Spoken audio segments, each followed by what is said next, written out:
Shirley here with Sirius Dallas Moon, and I want to talk about Saturn retrograde applying to trine Jupiter in Leo. I don't know, should I put my face picture so not to be, it's not like I'm monetized on YouTube, whatever, and it's not an AI content or anything like that. I've actually been looking into AI, but you know me, I'm always looking into the business model first. Let's talk about Jupiter and the Saturn retrograde applying to trine Jupiter. Now here's the lovely thing about the Saturn retrograde. I have music in the background. This Saturn retrograde is not just applying to trine Jupiter, it's also applying to sextile Uranus, which we had Saturn sextiling Uranus. Now we're going back to that point. And that point is so delicious. We're not going to get into the exact sextile and why that point is so delicious. I want you to think back to two things. The Saturn-Uranus conjunction of the 90s that also conjoined Neptune. Okay? What was beginning there? The Saturn-Uranus square, which was literally during COVID, I think it was 2021 to 2022, 3. Anybody was trying to get their teeth done. We had an astrologer that was not just me that was trying to get their teeth done, and they had to find the right election. And then they were trying to give consultations, so they had to pick between the two. And everybody was talking about this, oh, you have to fix your teeth because teeth is time and prediction, and all the conceptions and misconceptions. Now, a lot of you might be think about the regrowing teeth. Saturn ruling Pluto in Aquarius. Within 10 years, we're going to have perhaps the ability to regrow our teeth. I need to tend to one of my wisdom teeth, and I'm like, that's interesting. And I don't know, good thing, bad thing, I don't know what would be the side effects of it. But we are basically beginning a biohacking cycle. So, okay, Saturn definitely means teeth. Jupiter is sweet. People that had a sweet tooth. Now, a lot of you, particularly with Jupiter still within the trine to Neptune, a lot of you are going to be able to get to the core, to the root issue.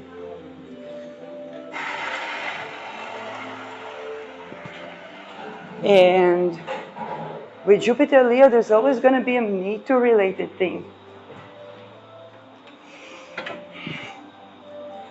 And now Jupiter tends to make things bigger. So, for example, did you know that the plaque from the teeth can permeate the arteries and cause heart attack? The person who learned to make honeyed garlic or fermented garlic and honey from OG died from such disease. So, and that was a very, very healthy person otherwise. And this is where those little details are usually something that can easily go missing. By the way, even for naturopaths, even for holistic health practitioners. Why? Because there is something hidden. If you have Neptune in Saturn sign, Neptune in Aquarius, Neptune in Capricorn, Saturn co-present with Neptune. Ruler of Neptune co-present with Saturn. You're going to see it a lot. And Jupiter tends to make something bigger. So the issue rises to the surface. So that we actually can get to treat it. Now this issue on a holistic level will always have some sort of a Me Too thing to it. And now we get the chance to have an agreement between the planet of where do we put the wall. so that something can grow or that something can be preserved. And the planet that is the great benefic, the opportunity to do something that stands the test of time and protects our heart and aligns with our heart. Saturn also rules a ritual. If you practice aligning root chakra to crown chakra with all the related arts and healings associated, you're basically practicing something that is privileged to the elite. Because you're not sacrificing the upper for the lower for the upper. Thank you so much, Occult Observer, for the breakdown of Ares on Netflix.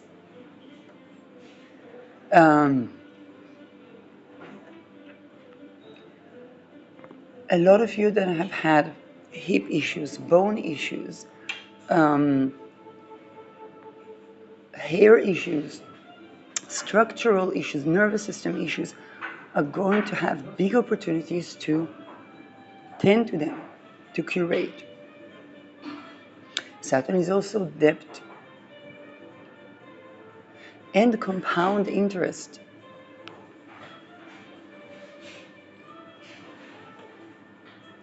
Saturn, now, one of the things I saw with Saturn retrograde, the story about a Japanese man that built the wall that protected from tsunami successfully. And he had to have the insistence of the holistic equivalent of the structure of such a wall in the face of the tsunami, of the people that told him, what are you doing? What are you even thinking? What makes you think that it will? Why build it this high? Why not? This is high enough. Why build it all the way this high? Saturn is exactly that insistence. Saturn-Mars combinations can give us that insistence. A lot of you that have been on the timelines of dropping the Peter rings, not just dropping the Peter rings, dropping the structure that generates Peter rings. Oh, but it's so triggering to say that when a person is tortured, they lose a sense of self, they're susceptible to mind control, and then they're susceptible to being an offender. Everybody wants to talk about choice. Saturn gives us the limitations. What structures enables choice? If we do not understand what structure can take a choice away, we don't understand the cornerstone of what enables choice. And we don't have to have the choice actually taken away. To know, for example, what I just said is already tending to it.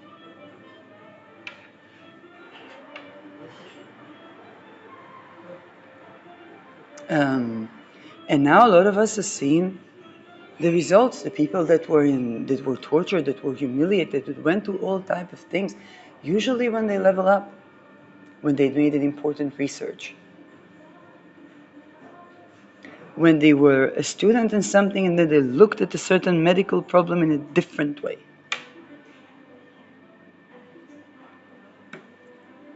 When they aligned with their own inner self, and then there was a glass ceiling. And a lot of the people that have been a point of a lot of misconceptions, Lilith now on the galactic center. Lilith was not a whore because she wouldn't agree to be subjugated by Adam. She didn't pretend. If she would pretend, then she would be called what? A whore for cheating. When a man that does treat her well will come along. Okay? So a lot of us that have been steadfast are already seeing the results of this steadfastness. What happens when the tsunami does hit the wall and everybody behind it is dry?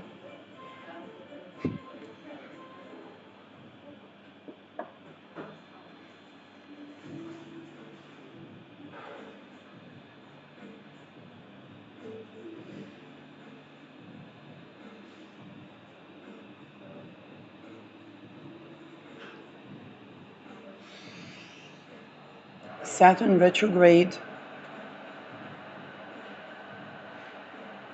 can give us the reward for the places where we've been insisting on the right things. Even when everybody was laughing at us or were telling us, oh my God, for Jupiter, this is a great opportunity. But sexual boundary violation is not a job and it's not an opportunity. What is the actual contribution?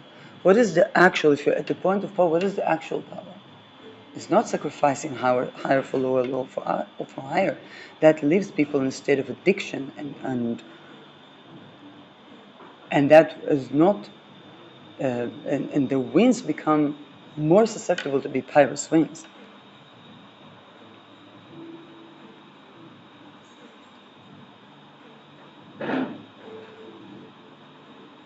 Yeah, a successful person doesn't need to sacrifice being happy in the intimate relations, or even with themselves. Safe and free.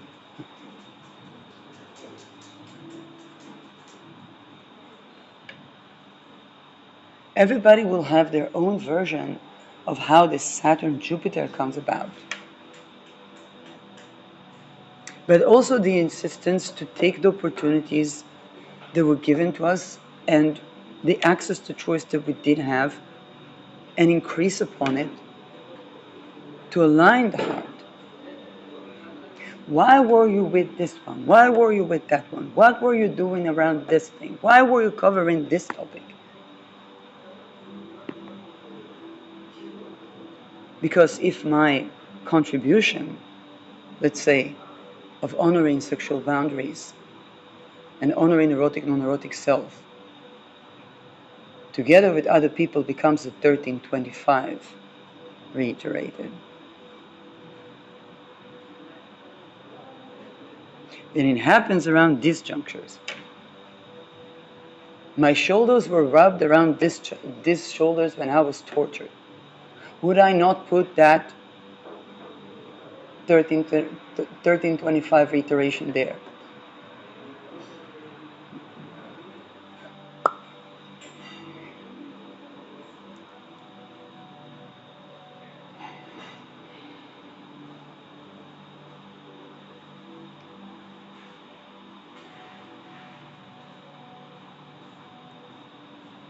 A lot of us have, Saturn also rules death, which a lot of us have dealt with.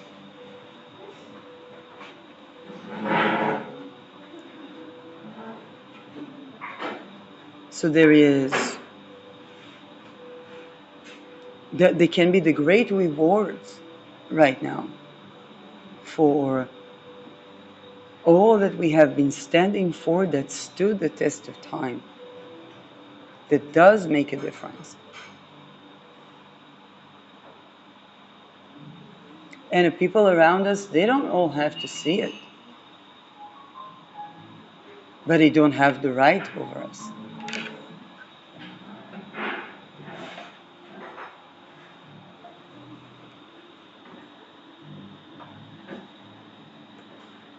Now,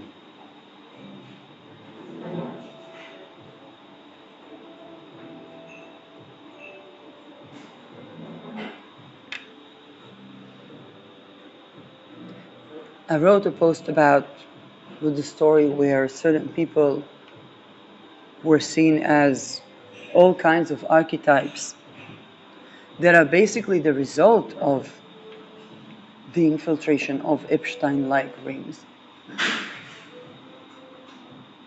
while they were standing steadfast on what? On dropping the Peter rings. The structure that generated the Peter rings. On dropping the structure that generated the Peter rings.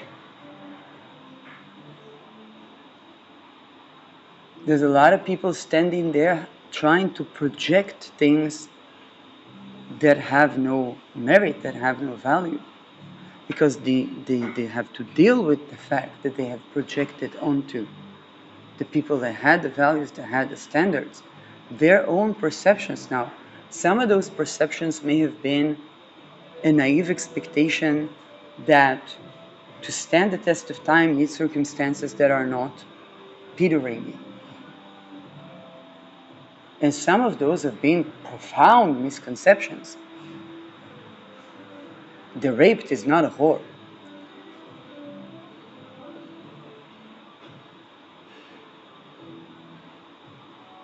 Now,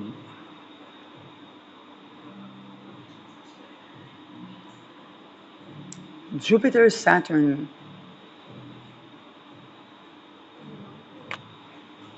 um,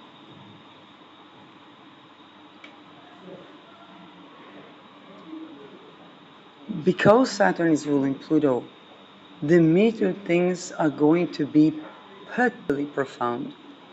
With Uranus Aries, there was a square to Pluto in Capricorn. Here we have a different combination that still engages Pluto. So the taboos are going to be taboos.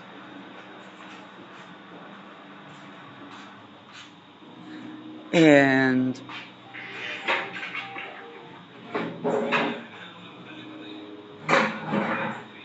again, Ketu is going to the median north node, and the median nodes have already moved to the axis, but tropically we're still waiting for Rahu and Ketu to move to Aquarius and Leo. We're going to see those things become very, very big. Leo rules royalty. Saturn also rules the traditional royalty. Saturn-Mars combinations are also royal bloodlines. Astrologer Crasia Tassio, that does sidereal astrology, treats Saturn as basically the royal bloodlines. Where I would look as a mundane astrologer at Sun, Crasia Tassio would look at Saturn. What does Saturn rule over? Saturn-Mars combinations are the combinations of blood, Mars, and hereditary, Saturn.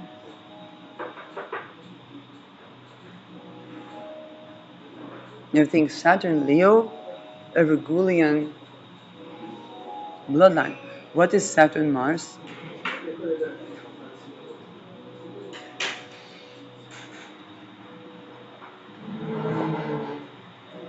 So we have a lot of epigenetics, genetics conversation, new perceptions on, new answers, the checking what can epigenetics and CRISPR model do for humanity, but also looking at the holistic practices, and no culture is exempt.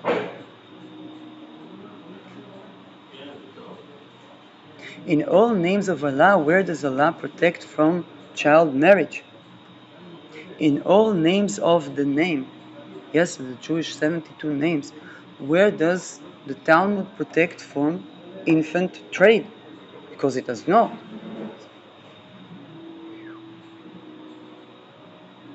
Why do we look at Jesus and we look at the crucifixion, where at other times he was portrayed as a knight? I'm not saying that the knight portrayal is preferred, but is it normal for a child to walk into a church and look at the statue of a tortured man nailed to the cross, and then just hear a Sunday Mass? Nothing is exempt from being questioned. Saturn Aries, particularly retrograde, is looking back at those foundational structures, even the military.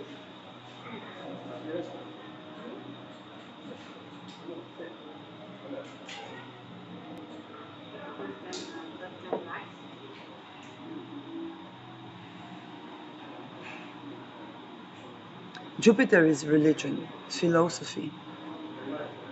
It's also the husband. Um, think about traditions like a Vedic tradition where they would go to astrologer to have arranged marriage. While arranged marriage is basically, if we take a look at medically what it takes for having willing consent, arranged marriage is human trafficking. But do we not need to consult an astrologer when we think about dating someone?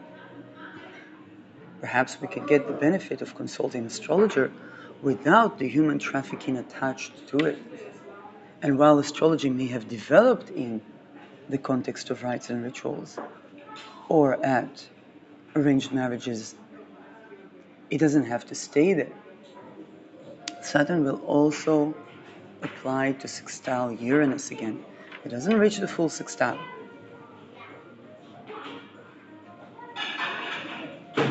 But it's close enough to move from where we left, to continue from where we left, to refine things so that when we reach the square, when we reach the conjunction, because it's a closing sextile, we will close the chapters, and this is going to be around 2030.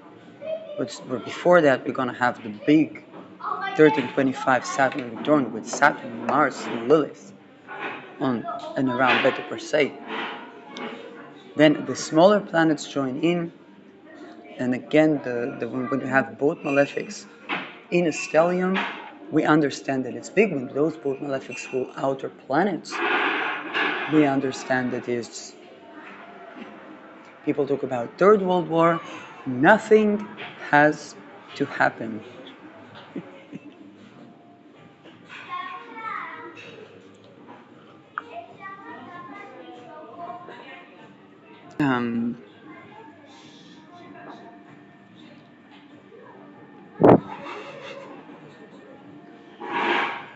More Jupiter related,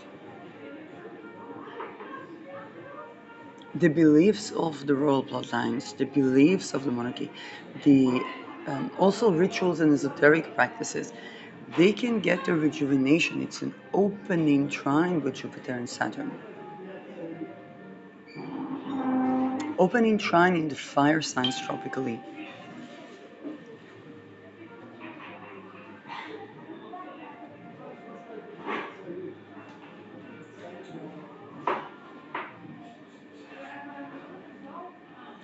We can look at the core issues.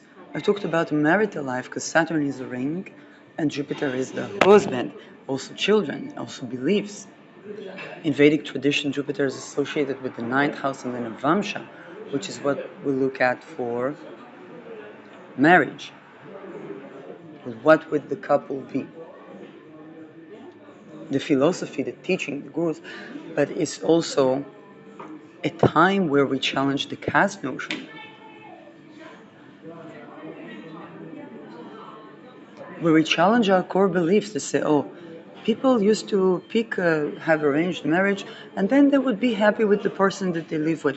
Well, we have the testimonies of the boomers that lived through that and say, wait a second, my wife, she was the best wife, but she didn't really love me. She didn't cheat. She didn't do anything. She always fed the children. She was a good friend, but she was not into me. And having lived through decades of that, again, nothing dramatic, except for that profound existential quest. Think about Saturn Mars is also times of war. Think about the awareness to wait a second, to be there for my partner if they become disabled or whatnot. My needs, emotional needs, they also need to be there. If they need somebody to take care of them, I also need somebody to take care of me. And vice versa. A lot of the people that were in situations where either they were not single or the other person was not single, sometimes it has to do with the moon. You tend into your inner child, suddenly somebody comes in, but you're not available. Why are you not available? Because you're still tending to your inner child. You're not yet ready for an adult relationship. It's like, oh, you've managed to stop parenting. Oh, I'm going to have to take this speaking about the moon and return in a couple of minutes.